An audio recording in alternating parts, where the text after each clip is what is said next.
Hey guys! Welcome back to Let's Play Star Ocean 3. Last time we finished up what we needed to do in Gemini, and now we're back here in Paterni. There's a couple things to show off here, and then I'm pretty much going to move forward. First things first is I've done a little bit of item creation, not much. Just kind of wanted to show something off here, more wanted to update my armor. So I've updated both the two armors that I picked up in the Sphere 211 dungeon thing, whatever it is. And now both of them have about 1700 defense. They had, I think, about 1400 before, so it's a gain of about 300 for an additional 140 actual points due to the Boots of Prowess, which is why I love the attack and defense plus 30% factor so much. And in addition to that, that's all I really did in terms of item creation myself. But I do want to show off one more thing. There is something that I have basically flat out avoided, even though I could have shown it off as early as our first trip to the Mountains of Bar. So yeah, I've kind of put it to the side because it's something that can really break the game early, and even though I've broken the game at this point, I really didn't want to do it so early. Post-game, I think it's worth it, and I know I've already talked about this. Just trying to fill the void while I get my value to show up. It's too low, isn't it? Yes it is. Oh, damn it. Come on. Give me the number I'm looking for. Alright, so the value I'm looking for is between 5,145 and 5,685. So hopefully it'll show up very soon, or I'll just cut. I was expecting that to show up a lot sooner. Anyway, so we're using this party in Alchemy, and we're looking for a value between there and throw fast forward on there so this goes by a little faster. I'll just make a few of these just so I can kind of show off how this works. This is something you can do to increase your damage drastically way earlier in the game, to the point where the rest of the game pretty much loses the challenge until you get to the post-game content. Now, it is a little expensive to try and do earlier in the game. With this party, it's really easy and it doesn't fail very often, but with other parties, it does tend to fail quite a bit. But Misty Leer is the only requirement you need. You probably need to have the Alchemist Stone for just enough value, enough skill level to be able to do it if you're trying to do it early in the game, like when you first get to Bar. But here is the Orichalcum, or Orichalcum, whatever. It's got an attack plus 500 factor, which just duplicates onto your weapon. So if you go and put this on your weapon, you put the attack... Actually, what's probably best to do is, because that Survive on Fury when incapacitated factor is actually quite useful as well, is, you know, duplicate the factor on the Orichalcum itself through specified plan on Alchemy, and then transfer all of them over with one, oops, dropped a controller, one synthesis material. That way you're not wasting synthesized materials, which are, of course, much more rare. And it just, you know, you get to keep all the factors, and it's probably cheaper too. Either way, I would highly recommend doing that if you are having troubles or anything like that. I found it was something that I just don't tend to use very often anymore. During my first couple of playthroughs I did, but at this point it really isn't all that worthwhile doing. One other thing you can do with it is you can just sell it. It sells for double the price that you put into it, so at this point it's kind of like the Angel Stone, which is in the 4,000 range of alchemy, and the oh, what is that one? The Rune Blade, and all the other items that are in and around 5,000 on smithing, and the Celestial, oh, what is it? The Celestial Homunculus that you make around 10,000 for alchemy there. Basically, you buy them at that rate, create them, and then sell them for double. Now, since we're going to go in and talk to Welch anyway, we might as well check the invention info before we head in there. Apparently when I head in there, I'm going to be interrupting her nap. Haven't we already seen this one? Maybe that's just me.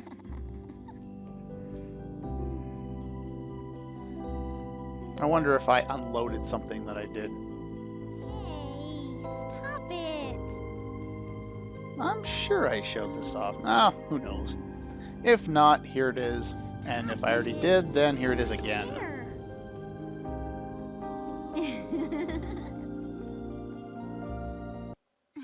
Huh? Drool. Where am I? Same place you always are. Do you even move? It's like she's stuck in that one spot. She's like Cartman playing World of Warcraft. Anyway, what else we got here? I also bought some boiled king crab as well as a couple of other things, you know, food and just refilled on supplies at the item shop there. Let's take a look at these. Just those out of the way. Oh, shut up. We can throw that on there, why not? Just throw on fast forward there. It's got a relatively high value, but it's not... Oh, okay, I thought it was like 90. Never mind, it is quite high. And the mallet charm. I think we picked these up in the dungeon, did we not? I don't know why that's so high, it's not very good. Whatever. I just wanted to show that off because there's a number of scenes there and I haven't shown them all off yet. Hopefully I get to all of them by the end of the game here. Anyway, if you've come back here at any time after getting the Pericles or whatever, that table, yeah. If you come back at any point, even right after you did it, of course we found it in the underground Soferio dungeon thing that was not really underground, it was open air. But yeah, we did that way earlier in the game. It's next to Aquios there. Yeah, so we got that. We can come back here at any time and do this. I just saw no need. Now that I've actually tried it for the first time ever, I see no need to do this at all. But I still like doing the dungeon because it's a cool dungeon to do, even if it is kind of irritating with those stupid puzzles. Anyway, she's bathering on about stuff about the table. She's going to keep it here, and if we want to play, we come over here. Basically, what this is it's a little battle arena, but you can actually play against second player, which is kind of interesting. I don't know how they would do that with the camera angle. Maybe split screen? I don't know. But you can also play the computer, you can play three-way, you can change the time. Basically, I'm going to show off once, and then I'm not going to do it again. Because, here I come. Unfortunately, they didn't set this up very well. And it's just... Oh, who should I beat the crap out of? I'm going to beat the crap... No, I don't want to beat the crap out of Adria. I'm going to fight Mirage there. Balance style, I don't know. Basically, what this is, it's a little battle arena, and unfortunately, at least in my experience with this, which basically happened once, is, as you can see, we're doing crap damage. This is all based on preset gear sets, and ow.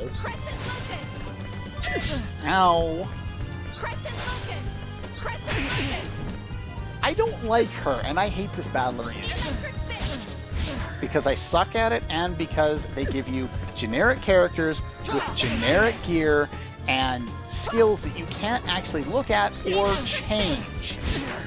Changing their style at the beginning of the area there is basically all you can do, and it's still pointless. Ow! And I can never get a damn hit off on any of the characters in here because they're irritating as all hell, and I can't use the proper skills that I want to. I don't think he ever gets in any of them. I haven't checked them all, but I don't think he gets. Ow. Sidekick or ethereal blast or anything useful, which is kind of unfortunate. And I can't use any skills now. Hurry up and kill me already. Survive on Fury enough times. That's sad. Yeah, basically that's all this is. I suck at it. I don't know why anyone would want to play this. I really don't. It's just irritating because you don't have nearly enough control. and you can't build up, you know, your character. It'd be nice to have a challenge and face a character with a certain build, and you have a certain build, say, you know, ways around enemies with high defense, and you could basically practice.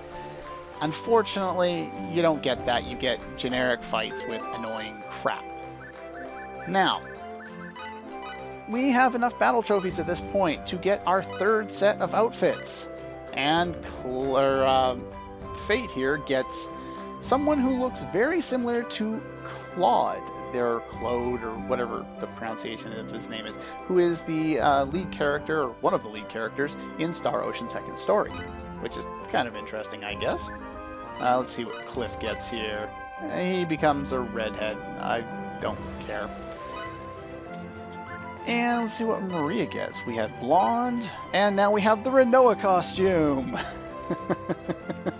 Yes, it basically is a Renoa costume. I don't know who else. I heard someone say this was supposed to be somebody else.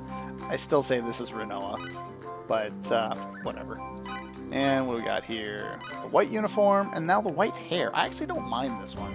I tend to use this one when I'm playing a lot, you know, on my own files and stuff like that when I'm not doing an LP. But, okay, so with dark hair, and then we have greenish hair? I don't know. Let's see. That's not bad, I guess. I don't usually have him. Lately, anyway, I just haven't had him at this point in the game, just because I don't ever go back to get him. I just, I'm not going to use him anyway, I'll just leave him there. And Sophia. We got the schoolgirl, and we have the other schoolgirl. Really, game? That's it? Yeah, I bet you her fourth one is probably a schoolgirl, too. Actually, I don't even know what the fourth one is. Anyway, I've wasted more than enough time, so I am going to meet you guys at the Urssa lava caves, where we're going to go through that dungeon now, because I went and I tested it out, and it is doable at these levels, even if the battle trophy guide recommends me be 150 for the enemies that I was able to beat at level 100, and 255 for the enemies that I was able to beat at 133. So I'll see you there in a moment. And we're back. If you don't remember how to get here, I've been here enough times, but you head through the mountains of Bar, into the Bar caves, through the lava caves, and go take the straight path in the middle there once you get into the lava caves. And now that we're in the post game, there is a new dungeon here.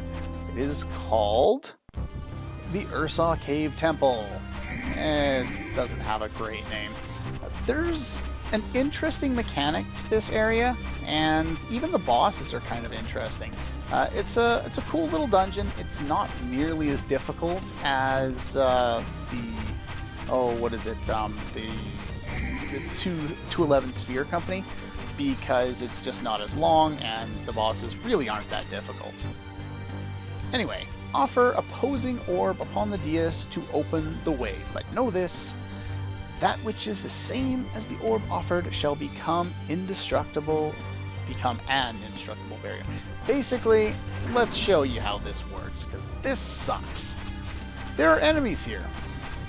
They're all elemental enemies. They're not worth fighting. As you can see. That was a fight? Not worth fighting, crappy experience, weak enemies, really not worthwhile. And I don't think there's really anything I can do here. There's a treasure back there that I can go grab. I'll be doing a bunch of this exploration of this dungeon off screen, because it really is time consuming. You go through large areas, get a whole bunch of stuff, and then come back and loop back through it over and over again. And there's a lot of enemies that get in the way. Basically, the way this works, can I grab one? Let's go this way. Can I not get stuck on things? Thank you. I don't want to fight you, go away. So, yeah, it's kind of unfortunate. Let's find one of these orbs. They're all in treasure chests in this area. I'm gonna head down here, dodge you if I can. This way. So they're all on little pedestals like this. You get an orb of earth. If you put this orb, or fight this enemy, why not? Sorry, but I don't have time. I haven't shown these enemies off. Not that I really need to, but yeah. That was a fight? I'm basically going to do most of the battles off screen. I'll end up showing, you know, probably one of each. I'll avoid them for now just because I'll tend to, I don't know how to explain it properly, but I'll end up being forced to fight them at some point anyway. So basically we have things here. I got the Orb of Earth, right? And the orbs, or the canisters, or whatever they're called, of air now disappeared. If I have the water ones, the fire ones would disappear, and so forth. So there's one in each corner of the area. There's, so we go over to here, to the left, and there's one in there, there's one in there, and there's the one we got to the right, and there's one above it in the door there too. So I'm just going to go and I'm going to get them all off screen, go through all the areas there, and take out the enemies, and I'll just show you a clip of me grabbing the treasure. There's maybe one other treasure in each of the areas, and then that'll be it. And then we'll get to actually doing something with it after that. Okay, so we're in the top right doorway there now, so we get Orb of Fire right there. And if we head down here, I think the only other treasure in this part of the area is a little treasure over here, which is probably useless. Money's never useless, though I probably won't use it at this point, so it probably is. Anyway, I will go and explore the next one then. Okay, we're in the bottom left one now, and here's the first treasure chest. Alchemy materials, which I don't need, of course. That's great. And, of course, right in here on the pedestal, as we would expect, is our orb. This one is an orb of water, so I'll just meet you in the one above us there. Okay, we're in the one in the top left there, and we get some Raven Gauntlets, which are kind of unnecessary at this point, but they're there. Alright, so we got the Orb of Air. Now that we have all four, we can go collect the remaining treasure. There's one in the bottom right room, and there's two that we missed on the initial trek forward at the real start of the area. So I'll just warp back over there. Okay, we're back. Now, we need to get rid of these ones so we can get the treasure that's over there, as you can see. So we want to put the Orb of Air in here. Now, one thing of note is they said that when you put the right color in, you're getting something about an indestructible barrier.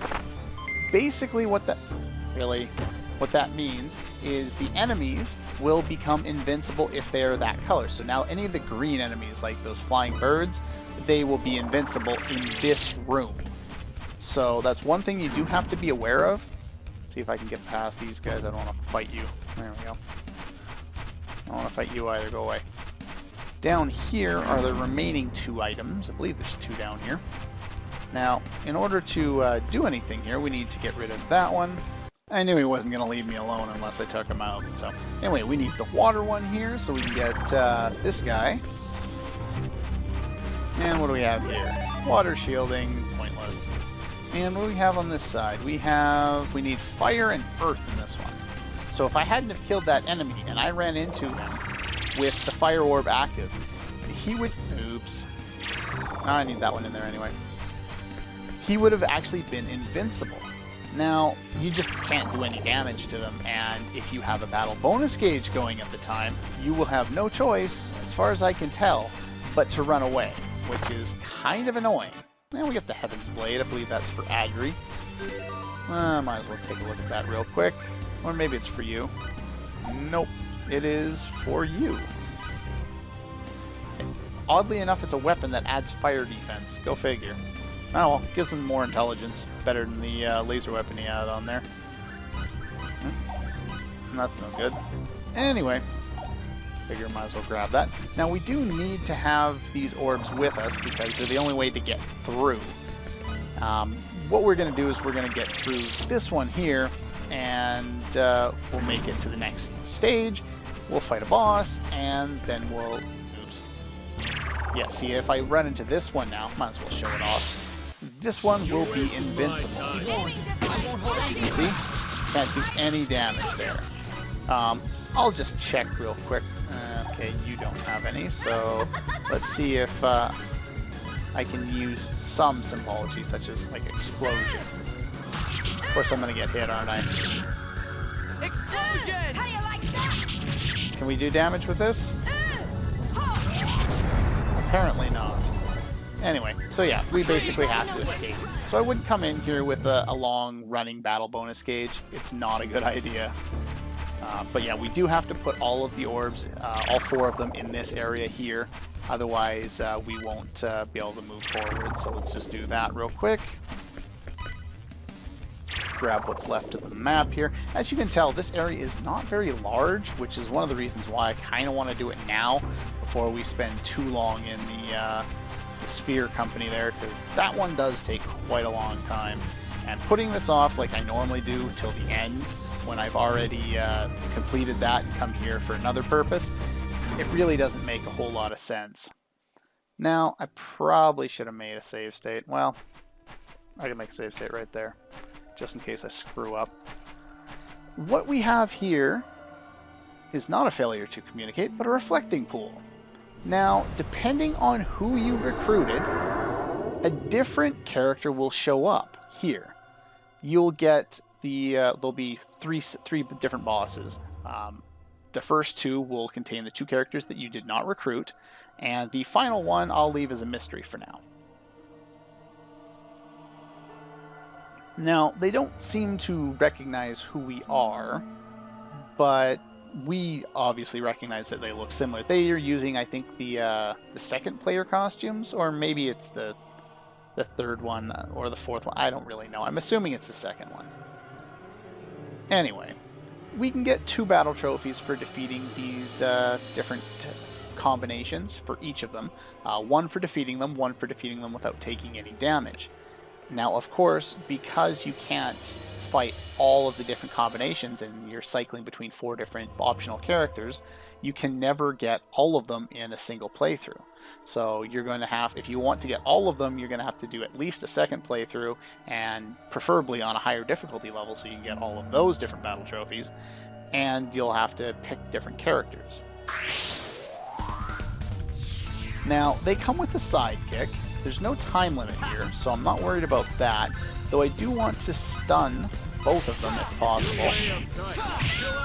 Ideally, I will just end it now and not worry too much, but if you're not too worried about the battle trophies, there's nothing much to these fights. Even right after coming out of the Maze of Tribulations, this isn't really a challenge. Wait a second, I'm not getting too strong, am I? Anyway, so we get battle trophies for them, and that's pretty much all there is to her. Now, the remaining bits of the dungeon are, I wouldn't say interesting, but they carry the similar mechanics, and some of them are annoying, and there's a lot of running around back and forth. So what's going to happen here is I'm actually going to explore this part of the dungeon off screen as well, and then I will just kind of show you where the treasure is. We'll grab that and hopefully not have to fight too many enemies.